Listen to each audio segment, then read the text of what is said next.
अस्सलाम वालेकुम। धरेजा एकेडमी के प्लेटफॉर्म से मिस्टर धरेजा का सलाम कबूल कीजिए।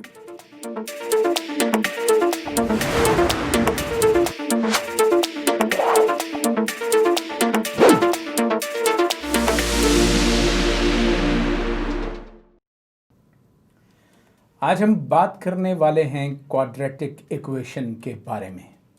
क्या आप जानते हैं लफ्ज़ क्वाड्रेटिक कहाँ से निकला है? जी हाँ, क्वाड्रेटिक लैटिन वर्ड क्वाड्रेटम से डिराइव किया गया है, जिसका मतलब है अ स्क्वेयर्ड फिगर, यानी एक चौकोर शक्ल। 400 कबल मसीह में बेबलोनियंस के यहाँ से, यानी अहले बाबल के यहाँ से मिलने वाले मट्टी की तख्तियों पर ये शवाहिद पाए गए हैं कि वो क्वाड्रेटिक इक्वेशन के बारे में रिसर्च करते थे। अहले बाबल जब किसी चीज़ का रकबा मालूम करना चाहते थे तो क्वाड्रेटिक इक्वेशन के कंप्लीटिंग स्क्वायर मेथड को इस्तेमाल करते हुए रकबा मालूम करते थे। वक्त का पहिया चलता रहा और 300 कबल मसीह में एक यूनानी रियाज़ीदान यानी ग्रीक मैथमेटिशियन यूक्लिड मैदान में आया, जिसे उगलिदस भी कहते हैं, और उसने क्वाड्रेटिक इक्वेशन को हल करने के लिए ज्योमेट्रिकल मेथड इंट्रोड्यूस करवाया। अगर मैं ये कहूँ कि यूक्लिडियन ने ज्योमेट्री की बुनियाद रखी तो ये बात गलत ना होगी। जनरली क्वाड्रेटिक इक्वेशन को हल करने का credit 2 Indian mathematicians Brahma Gupta और श्रीधर आचार्य को दिया जा सकता है। क्वाड्रेटिक इक्वेशन को हल करने के लिए मुसलमान भी पीछे न रहे। अहले अरब, जिन्हें अजमी कहते हैं, बेसिकली वो पर्शियन हैं, और हम अहले फ़ारस भी उसे कह सकते हैं, और मौजूदा ईरानी इलाका। पर्शियन मैथमेटिशियन अल-ख्वारिज़मी मैदान में उतरे और उन्होंने क्वाड्रेटिक इक्वेशन की मुख्तलिफ टाइप्स को इंट्रोड्यूस करवाया, और न सिर्फ इंट्रोड्यूस करवाया बल्कि उनको हल करने के तरीके भी वज़ा किए। अब अगर आपसे ये सवाल किया जाए कि डिफाइन क्वाड्रेटिक इक्वेशन, तो आपका जवाब क्या होगा? आइए मिलके जवाब ढूंढते हैं।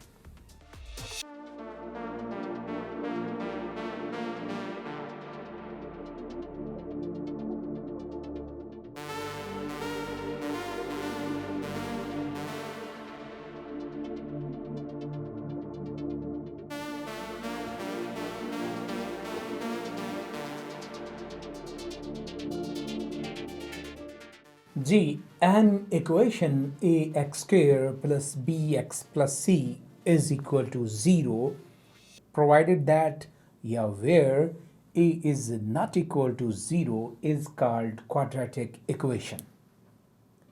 ऐसी मसावात जिसमें लीडिंग कोफिशेंट एक्स स्क्वायर का जो कोफिशेंट है उसे लीडिंग कोफिशेंट कहते हैं, वो ज़ीरो नहीं होना चाहिए, इज़ कॉल्ड क्वाड्रेटिक इक्वेशन। आगे जाके हम इस बात पे बहस करेंगे कि ये लीडिंग कोफिशेंट क्यों ज़ीरो नहीं होना चाहिए। अब एक एग्जाम्पल देख लेते हैं। For example,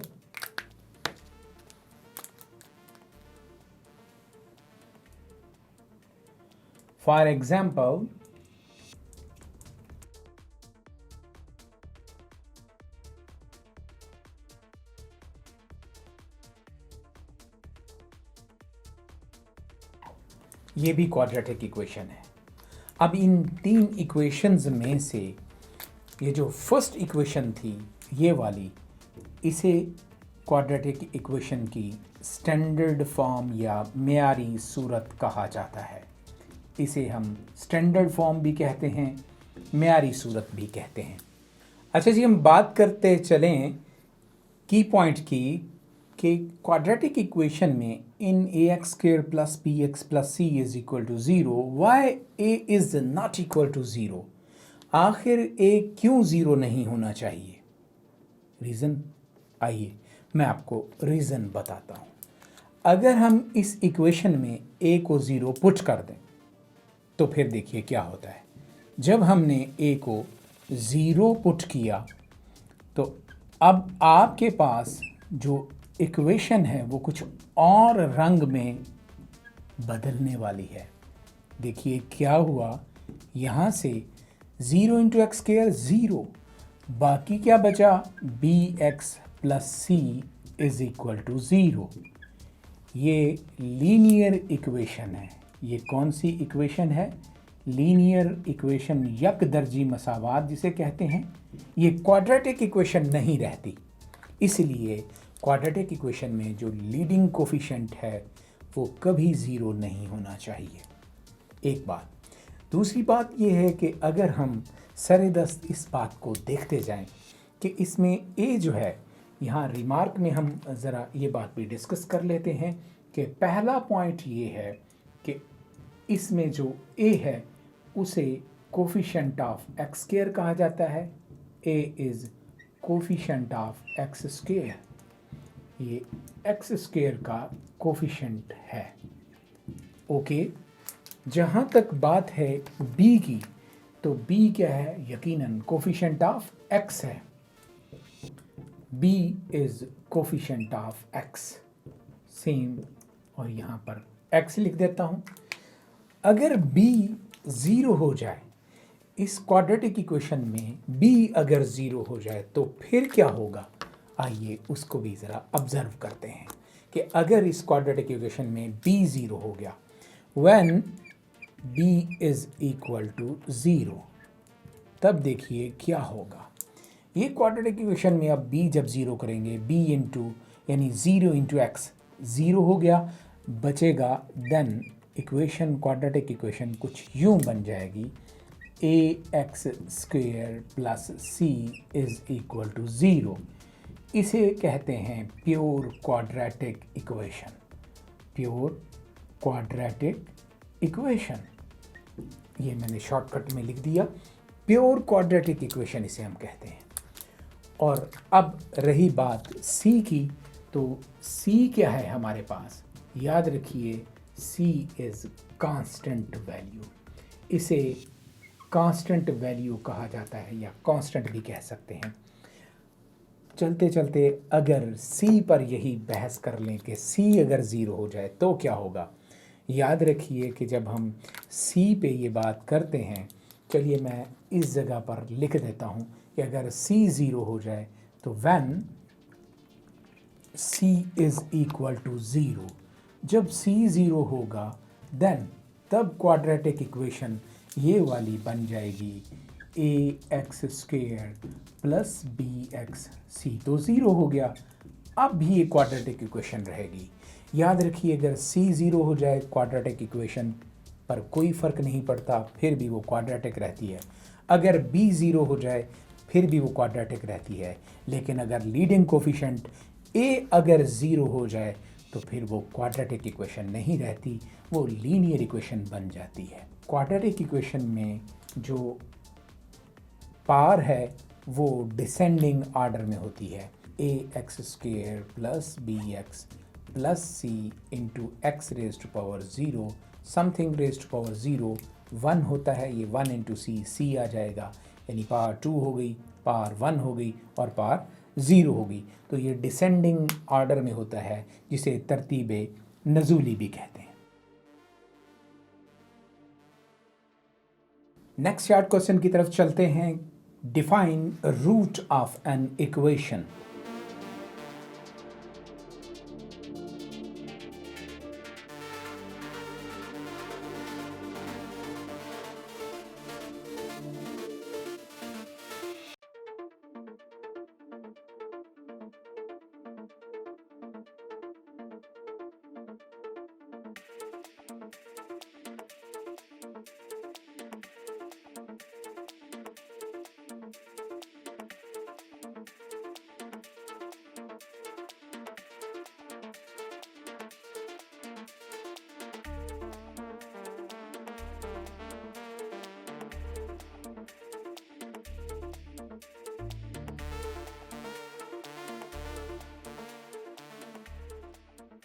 any value of the variable, variable की कोई भी value which when substituted in the equation, जब उस वैल्यू को इक्वेशन में सब्सटीट्यूट किया जाए, makes left hand side equal to right hand side.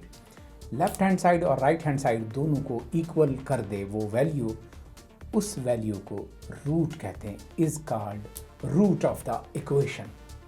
Generally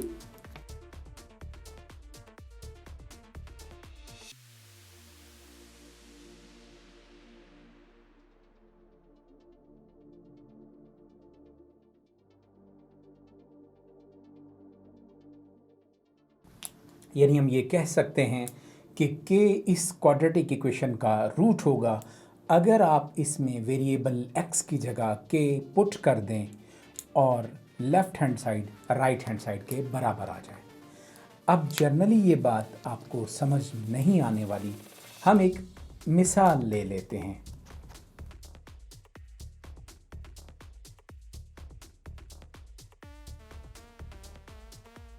ये क्वाड्रेटिक इक्वेशन है x square minus 5x plus 6 equal to 0।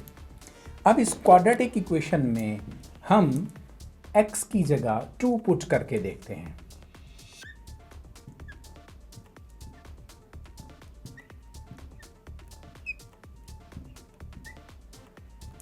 किस में पुट किया? लेफ्ट हैंड साइड में।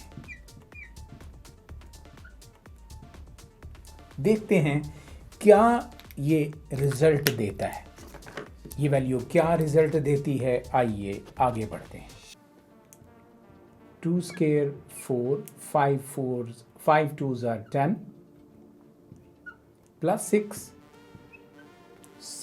4 प्लस 6 10, 10 माइनस 10 इक्वल टू 0। और ये कौन सी साइड आ गई? Right hand side. जब आपने इसमें 2 पुट किया और लेफ्ट हैंड साइड और राइट हैंड साइड दोनों इक्वल आ गई। अब अगर इसी इक्वेशन में मैं 3 पुट करके देखूं तो क्या होगा?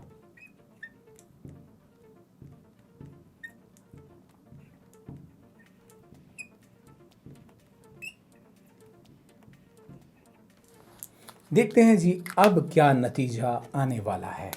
जब हमने इसमें 3 पुट किया तो देखिए 3 स्क्वायर 9, 5 3s are 15 प्लस ये 6 और 9 और 6 को अगर आप जमा करें तो 15, 15 माइनस 15 0 इज इक्वल टू 0।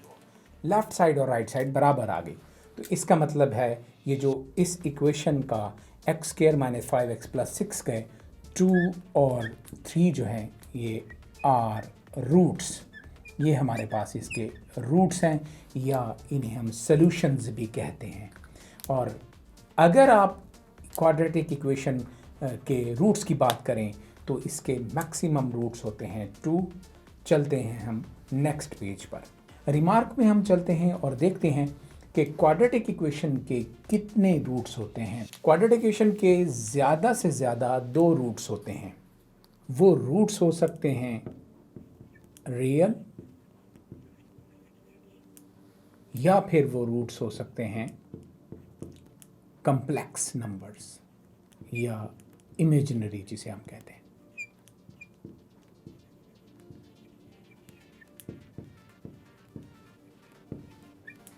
और आपको याद हो कि इमेजिनरी रूट्स जो हैं वो कॉन्जुगेट पेयर्स की सूरत में आते हैं और रियल अगर रूट्स होंगे तो इसमें 2 कैटेगरीज हो सकती हैं, या तो रूट्स इक्वल होंगे, एक जैसे होंगे, सिमिलर होंगे, या फिर अनइक्वल होंगे, या फिर क्या होंगे? अनइक्वल।